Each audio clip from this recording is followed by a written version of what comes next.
Students, उम्मीद है आप सब लोग ठीक होंगे। हम लोगों ने आज केमिस्ट्री का चैप्टर नंबर 4 स्टार्ट करना है, जो है स्टोकियोमेट्री।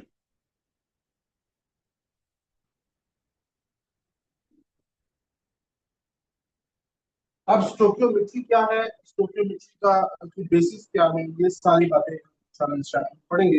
आज हम लोग स्टोकियोमेट्री का इंट्रोडक्शन और इसमें हम मोल का कॉन्सेप्ट पढ़ेंगे कि मोल का कॉन्सेप्ट क्या है स्टोकियोमेट्री का। ठीक है, तो स्टोकियोमेट्री से स्टार्ट करते हैं। तो आपकी बुक में सबसे पहले जो है स्टोकियोमेट्री के बारे में लिखा है कि स्टोकियोमेट्री जो है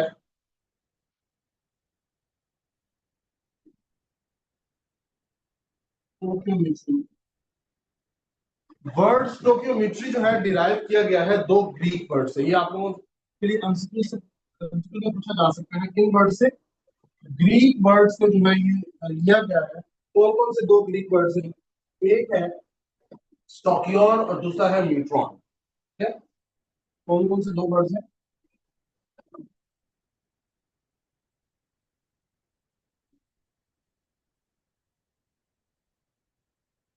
स्टोकियोन और मेट्रॉन। ठीक है, इन दो वर्ड से जो है ये स्टोकियोमेट्री का वर्ड बनाया गया है। और क्या मतलब है स्टोकियोन का और न्यूट्रॉन का? तो स्टोकियोन का मीनिंग क्या होता है? एलिमेंट। ग्रीक लैंग्वेज में एलिमेंट को क्या कहेंगे? स्टोकियोन कहेंगे। और मेट्रॉन को क्या कहेंगे? मैयर कहेंगे।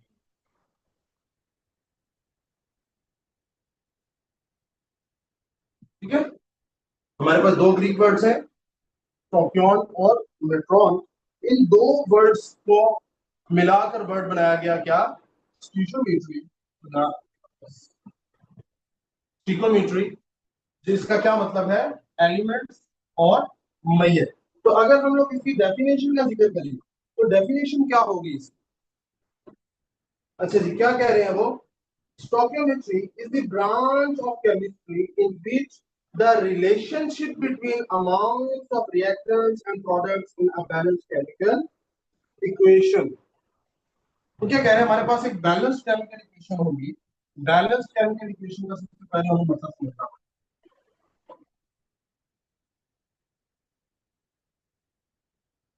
Balanced chemical equation 10th class में आप लोग इक्वेशंस को लिखना और पढ़ना अच्छे से समझ सकते हैं। ठीक है, हमारे पास क्या होता है, रिएक्शन में एक एरो होता है। ठीक है, कुछ एंटिटीज हमारे पास एरो के इस साइड पर होती है और कुछ एंटिटीज हमारे पास एरो की इस साइड पर होती है।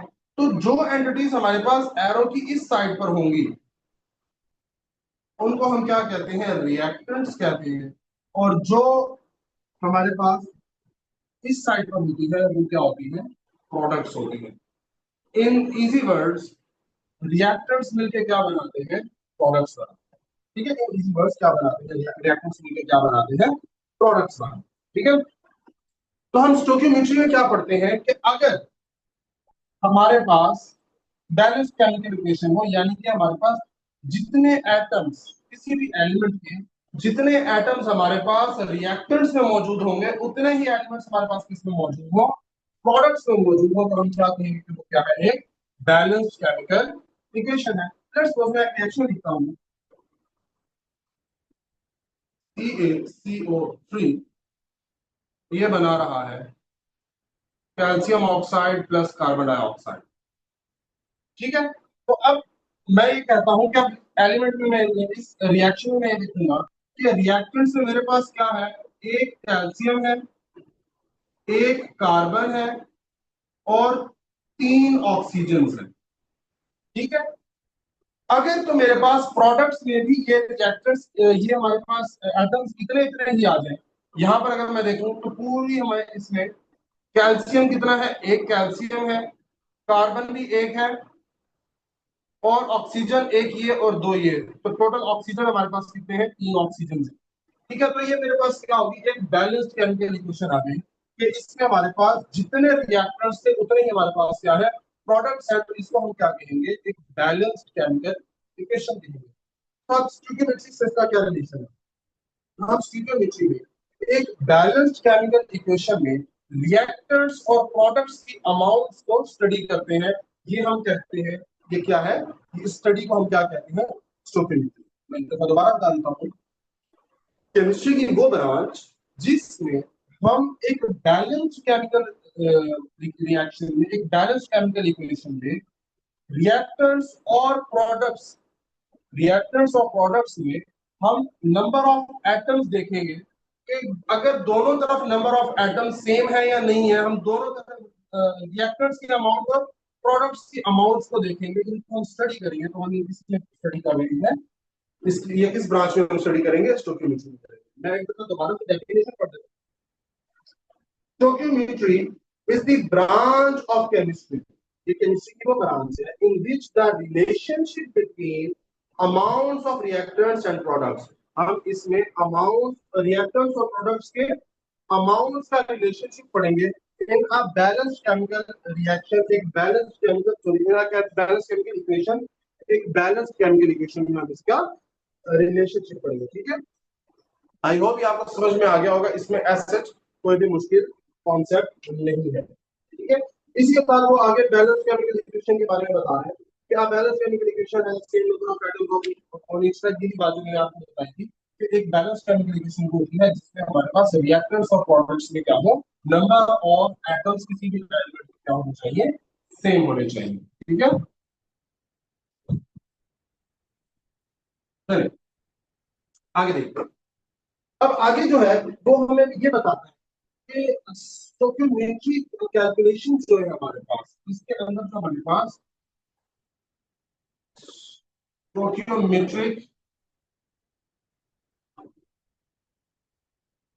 कैलकुलेशन जो है, अब ये हमारे पास दो लॉज पर बेस्ड, ये इस पर ये हमारे पास दो लॉज पर बेस्ड करती है। वो दो लॉज है हमारे पास, law of conservation of energy, sorry law of conservation of matter. पहला क्या है, law of conservation of matter है, law of conservation of matter है। जबकि दूसरा हमारे पास क्या है, law of definite proportion, law of definite proportions.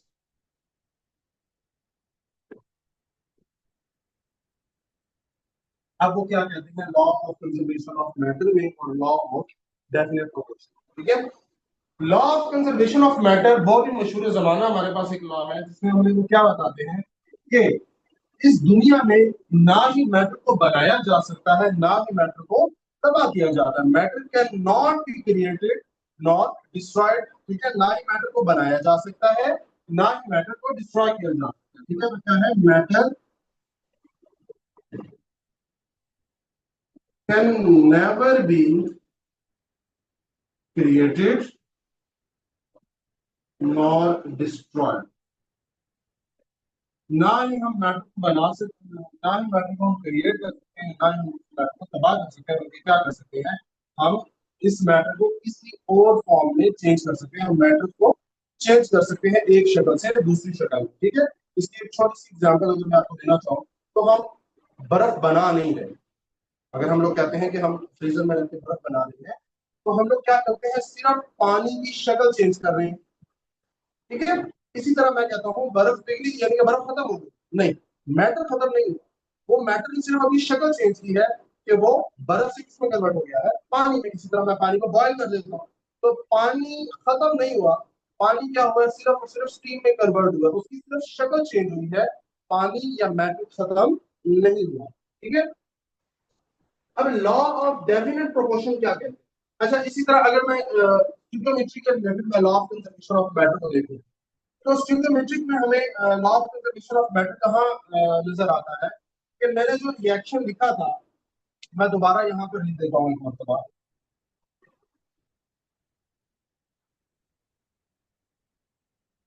PaCO3 ये बना रहा था हमारे पास calcium oxide plus carbon dioxide.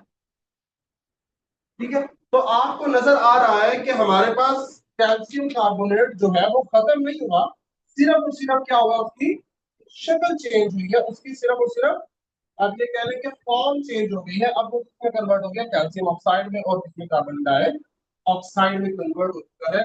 Destroy बिल्कुल भी नहीं हुआ। ठीक है, इस तरह से हमारे पास law of conservation of matter को सेटिस्फाई करता है। दूसरा कौन सा लॉ है जो इसकी बेस है, वो है लॉ ऑफ डेफिनेट प्रोपोर्शन। अब लॉ ऑफ डेफिनेट प्रोपोर्शन क्या कहता है, a pure compound always contain the same element combined in the same ratio by mass। ठीक है, इसको जरा समझिएगा। Law of conservation of matter का आपने कहीं पढ़ा होगा, लेकिन लॉ ऑफ डेफिनेट प्रोपोर्शन आप लोगों ने नहीं पढ़ा। तो वो क्या कह रहे हैं कि a pure compound always contain, a pure compound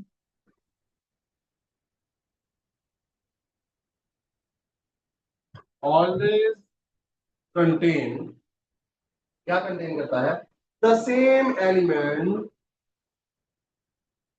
contain the same element combined in the same element combined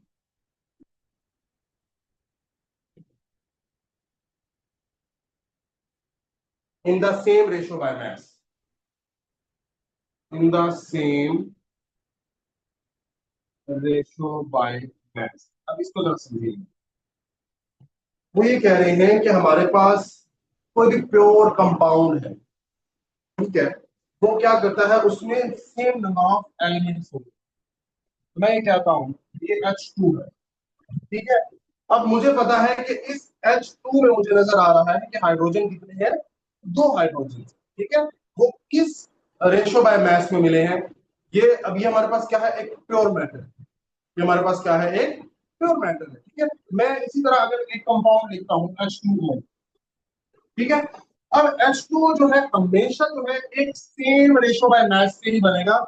वो सेम रेशो बाय मास क्या है, 1:8 है। ये हम लोग पहले पढ़ चुके हैं। अब वाटर जब भी बनेगा तो हमेशा 1:8 से ही बनेगा। इसके अलावा अगर वो बनेगा तो हम उसको वाटर बिल्कुल भी नहीं कहेंगे, ठीक है।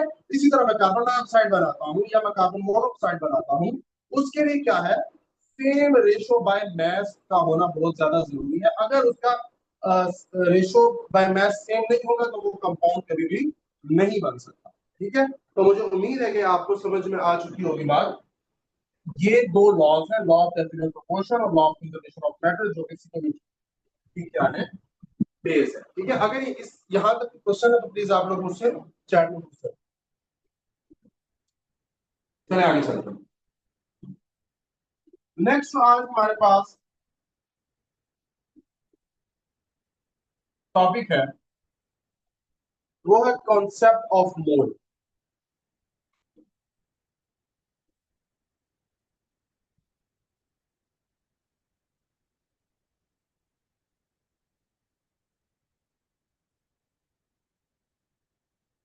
अब मोल क्या होता है, ये आप लोग 9th क्लास में पढ़ते आएंगे, तो थोड़ा सा मोल को डिटेल से पढ़ लेते हैं।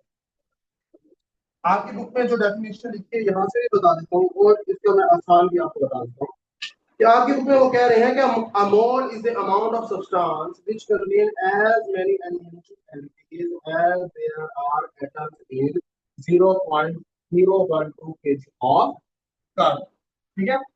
वो ये कहते हैं कि जितने एटम्स हमारे पास 0.012 kg कार्बन में होते हैं, ठीक है, इसका मतलब ये है कि 12 ग्राम कार्बन में जितने भी हमारे पास एटम होंगे, 12 ग्राम कार्बन में हमारे पास जितने भी नंबर ऑफ एटम्स होंगे, ठीक है, इतने वजन का अगर हमारे पास कोई या इतने एलिमेंट्स हमारे पास किसी भी एटम के आ जाएं तो वो क्या होगा, उसका 1 मोल हो जाएगा। आसान अल्फाज में इसका क्या होगा?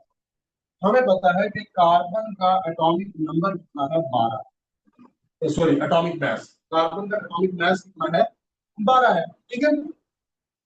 आसान अल्फाज में अगर जिक्र करें उसका, तो मोल क्या होता है, किसी भी एलिमेंट का एटॉमिक मास अगर ग्राम में जाहिर कर दिया जाए तो वो क्या होता है, मोल होता है, ठीक है। Number atomic mass of an element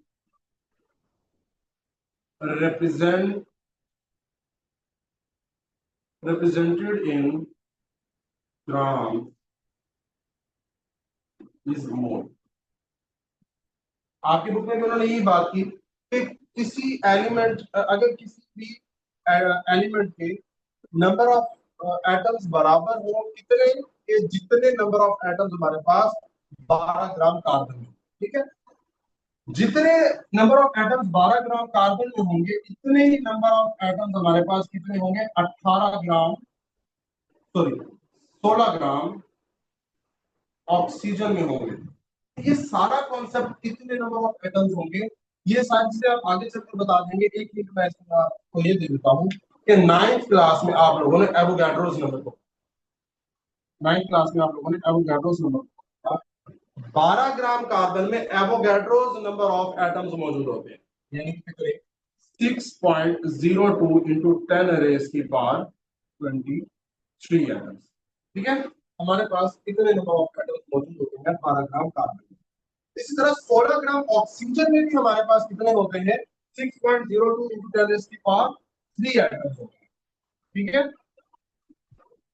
अगर मैं यहाँ पर हाइड्रोजन का जिक्र करता हूँ तो 1 या 1.008 ग्राम को 1 ग्राम कहते हैं, इतने हाइड्रोजन में भी इतने ही नंबर ऑफ एटम्स होंगे। ठीक है, इस तरह मैं किसी भी एटम का जिक्र कर देता हूँ, लेफ्ट में हीलियम का कर देता हूँ तो 4 ग्राम हीलियम में भी इतने ही नंबर ऑफ एटम्स होंगे। ठीक है, तो असल पॉइंट क्या है मोल का, मोल का असल पॉइंट ये है कि किसी भी एटम में अगर उसके एटॉमिक मास के बराबर, अगर हम उसके एटॉमिक मास को ग्राम्स में जाहिर करें, अगर हम किसी भी एटम के एटॉमिक मास को ग्राम्स में जाहिर कर दें तो वो उसके नंबर ऑफ, वो उसके मोल्स आ जाएंगे। ठीक है, पर इसकी एक और डेफिनेशन वो ये भी है कि किसी भी एलिमेंट के अगर इतने नंबर ऑफ एटम्स हो, किसी भी एलिमेंट के अगर इतने नंबर ऑफ एटम्स हो तो वो उसका वन मोल कहलाता है। दोनों डेफिनेशन ठीक है। अगर किसी एटम के, अगर किसी एलिमेंट के एटॉमिक मास को ग्राम्स में जाहिर कर दिया जाए तो उसका एक मोल है, ये बात भी बिल्कुल ठीक है क्योंकि उसमें इतने नंबर ऑफ एटम्स होंगे। और अगर किसी भी एलिमेंट के इतने नंबर ऑफ एटम्स हो तो वो उसका वन मोल होगा, तो वो मास भी इतना ही बनता है। तो इस बात को आप लोगों ने समझ लेना। एक मतलब मैं इसको मजीद रिपीट कर देता हूँ, आपकी बुक के मुताबिक जितने नंबर ऑफ एटम्स हमारे पास 12 ग्राम कार्बन में होते हैं इतने नंबर ऑफ एटम्स किसी भी चीज के अगर इकट्ठे कर दिए जाए तो वो उसका वन मोल कहलाएगा। जितने number of atoms 12 gram carbon में होते हैं अगर इतने ही नंबर ऑफ एटम्स हम किसी भी एलिमेंट के इकट्ठे कर लें तो वो उस एलिमेंट का क्या कहलाएगा, नंबर ऑफ मोल, और उसका मोल कहलाएगा, वन मोल कहलाएगा। और एक मोल में कितने नंबर ऑफ एटम्स मौजूद है। ठीक है, इसी तरह अगर मैं ऑक्सीजन के इतने एटम्स को इकट्ठा कर दूं तो मेरे पास वो क्या होगा, ऑक्सीजन का एक मोल हो जाएगा। अगर मैं हाइड्रोजन के इतने नंबर ऑफ एटम्स इकट्ठे कर लूं तो वो हाइड्रोजन का एक मोल हो जाएगा। और अगर मैं हीलियम के इतने नंबर ऑफ एटम्स इकट्ठे कर लूं तो वो क्या होगा, हीलियम का एक मोल हो जाएगा। मुझे उम्मीद है कि आपको मोल का कॉन्सेप्ट जो है वो अच्छे से समझ आ गया होगा। ठीक है, बिल्कुल ये बात आपकी इसमें बिल्कुल बताई हुई है कि नंबर ऑफ मोल जो है एक मोल में हमेशा कांस्टेंट नंबर ऑफ एटम्स मौजूद है, जिसको हम क्या कहते हैं, एवोगाड्रोस नंबर कहते हैं। इसको हम क्या कहते हैं, एवोगाड्रोस नंबर कहते हैं। और एवोगाड्रोस नंबर को हम जाहिर कैसे करते हैं, कैपिटल ए लिख के उसकी बेस में, सॉरी कैपिटल एन लिख के उसकी बेस में ए लिख देते हैं तो हमारे पास क्या होता है, एवोगाड्रोस नंबर होता है। और एवोगाड्रो नंबर कितना होता है 6.02 into 10 raised to power 23 particles होते हैं। ठीक है, मुझे उम्मीद है ये मोल का बहुत इजी और बहुत इंपॉर्टेंट कॉन्सेप्ट आपको समझ में आ गया होगा। ठीक है, अच्छा चलो, अब एक और बात वो इसमें कर रहा है कि हम नंबर ऑफ मोल को रिप्रेजेंट किससे करते हैं, हम नंबर ऑफ मोल को रिप्रेजेंट करते हैं स्मॉल एन से। याद रखिएगा, हम किसी भी कैलकुलेशन में अगर स्मॉल एन यूज करेंगे तो उसका मतलब क्या होता है, नंबर ऑफ मोल्स होते हैं। किसी भी हम किसी भी इक्वेशन में अगर एन यूज करेंगे तो उसका मतलब क्या होगा, नंबर ऑफ मोल होंगे। ठीक है, चले आगे वो क्या कह रहा है, इसकी एग्जांपल्स क्या है कि, अच्छा एग्जांपल्स देंगे तो आपको मजीद समझ आ जाएगा, यही एग्जांपल्स उन्होंने दी हुई है, मैं आपको थोड़ा सा अलग अलग दूंगा। ठीक है, अब वो क्या कह रहे हैं कि 1 मोल ऑफ कार्बन 12 कंटेन इतने एटम्स, क्या कह रहा है, one 1 mole of carbon 12 contain कितने एलिमेंट्स, 6.02 इंटू 10⁻³ एटम्स मौजूद। ठीक है, कार्बन के कितने एटम्स मौजूद होंगे 1 मोल में, 6.02 इंटू 10⁻³ एटम्स मौजूद होंगे। इसी तरह मैं कहता हूं कि 1 मोल ऑफ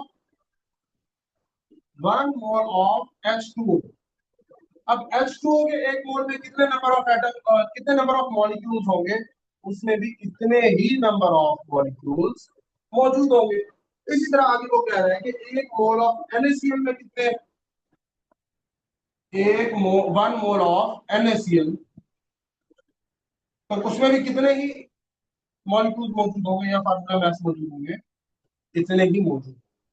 ठीक है, इसी तरह सोडियम के आयंस में, अब एक और बात करती है कि 1 मोल ऑफ Na+ आयंस में कितने नंबर ऑफ आयंस मौजूद होंगे सोडियम के, इतने ही नंबर ऑफ आयन मौजूद होंगे। तो जहां पर मोल का जिक्र आ जाएगा तो आपको ये नंबर याद रखना पड़ेगा, 6.02 इंटू 10⁻²⁰।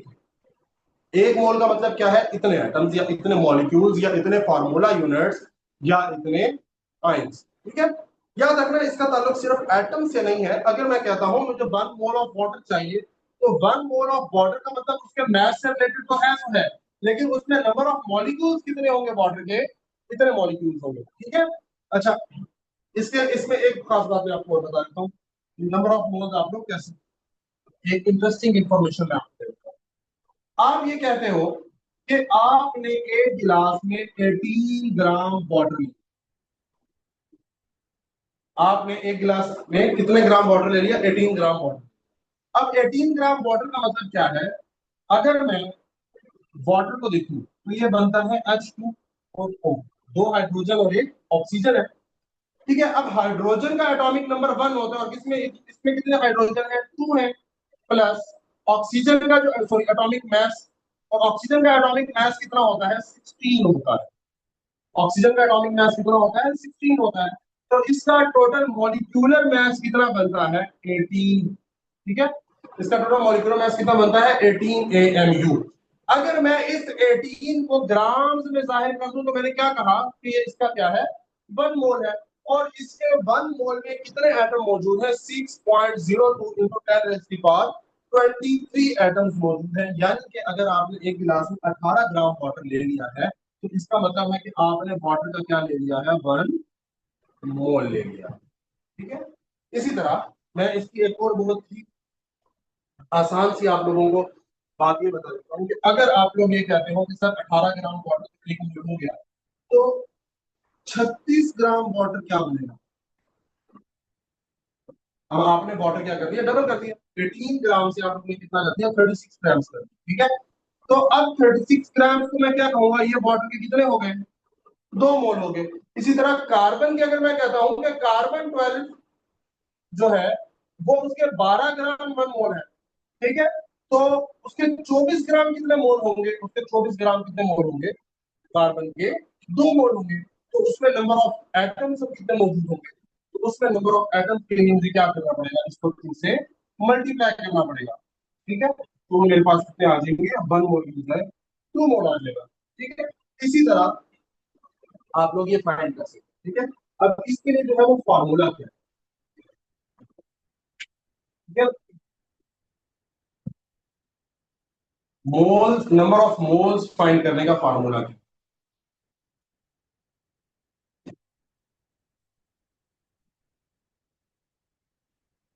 फॉर्मूला टू फाइंड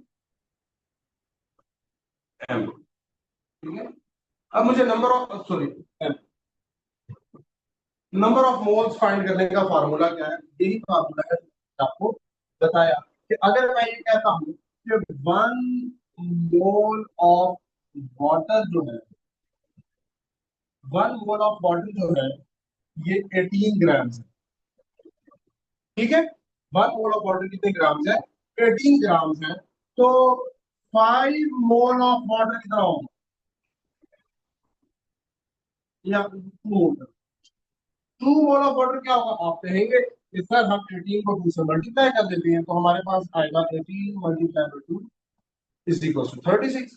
ठीक है, तो हमारे पास इसमें इतने ग्राम होंगे।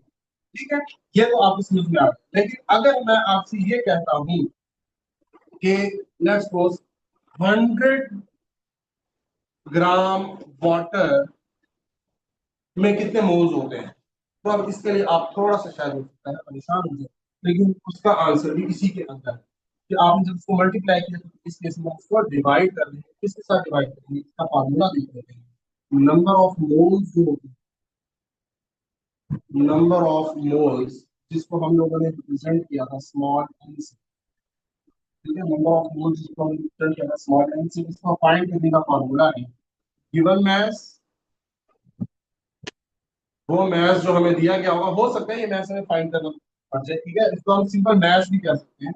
ठीक है, मैं इसको सिंपल मैथ भी कह सकता हूँ, और इसको डिवाइड कर दूंगा मैं मॉलिक्यूलर मैथ से। मॉलिक्यूलर मैथ, ठीक है। अगर मैं ये बात किसी एटम की कर रहा हूँ तो मैं यहाँ पर मॉलिक्यूलर मैथ की बजाय एटॉमिक मैथ लिखूंगा। अगर मैं यहाँ पर किसी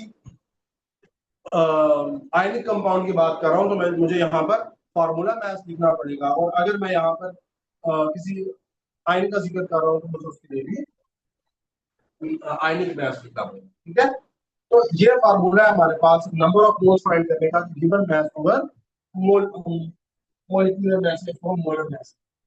ठीक है, तो मैंने आपसे कहा था कि 100 ग्राम वाटर में कितने मोल्स होंगे। ठीक है, तो उसके लिए हमें क्या करना पड़ेगा?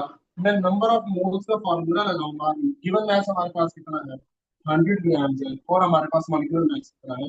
18 ग्राम है। तो मैं इससे इसको सॉल्व करूंगा और 18 100 को 18 के साथ डिवाइड कर दूंगा, तो जो भी मेरा आंसर है वो मेरे पास क्या आ जाएगा? उसके नंबर ऑफ मोल्स आ जाएंगे। ठीक है, मुझे उम्मीद है कि आपको ये टॉपिक समझ में आ गया होगा। अगर कोई भी क्वेश्चन है, कोई भी ऐसी बात है जो कि आपको समझ में नहीं है, तो आप लोग ये मुझसे पूछ सकते हो। ठीक है, इसको शॉर्ट करके आपको इसको हम कहते हैं, इसको हम रिप्रेजेंट करते हैं स्मॉल एम से, और इसको हम रिप्रेजेंट करते हैं कैपिटल एम से। तो आपका फॉर्मूला अगर मैं शॉर्ट फॉर्म में बनाना चाहूँ तो शॉर्ट फॉर्म में फॉर्मूला क्या बनता है? Small m over capital m. ठीक है, तो अगर इसमें कोई भी क्वेश्चन है तो आप लोग प्लीज मुझसे चैट बॉक्स में पूछ सकते हैं।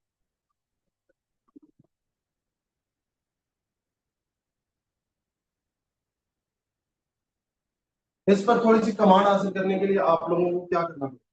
आप लोग सैंपल प्रॉब्लम दी गई है आपको बुक के अंदर, पेज नंबर 76 पे। तो calculate the mass of 0.4 0.5 moles 0.5 moles of HCl। HCl के 5 moles का आपको क्या फाइंड करें? मैथ फाइंड करें तो उसका कितना मैथ होगा, उस पर भी यही फार्मूला लगेगा। तो उसमें हमें मोल्स दे दिए, मॉलिक्यूलर मैथ हमें पता है, तो हम लोग उससे क्या कर देंगे? मॉलिक्यूलर मैथ के लिए जाकर मल्टीप्लाई करवा देंगे, तो हमारे पास क्या आ जाएगा? मैथ आ जाएगा। ठीक है, इसी तरह नेक्स्ट क्वेश्चन वो आपसे कहता है calculate the math of 10⁻³ mole of magnesium sulphate. तो कितने भी उसने आपको नंबर ऑफ मोल्स दे दिए। ठीक है, और आप लोगों को मॉलिक्यूलर मैथ ही पता मैग्नीशियम सल्फेट का, और आप लोगों को उससे क्या फाइंड करना है? मैथ फाइंड करना है। ठीक है, तो मुझे उम्मीद है कि आपको ये सब टॉपिक समझ में आ गए होंगे। अगर कोई भी क्वेश्चन हो तो आप इस पर मुझसे भी पूछ सकते हैं। Wish you very best of luck. Allah Hafiz.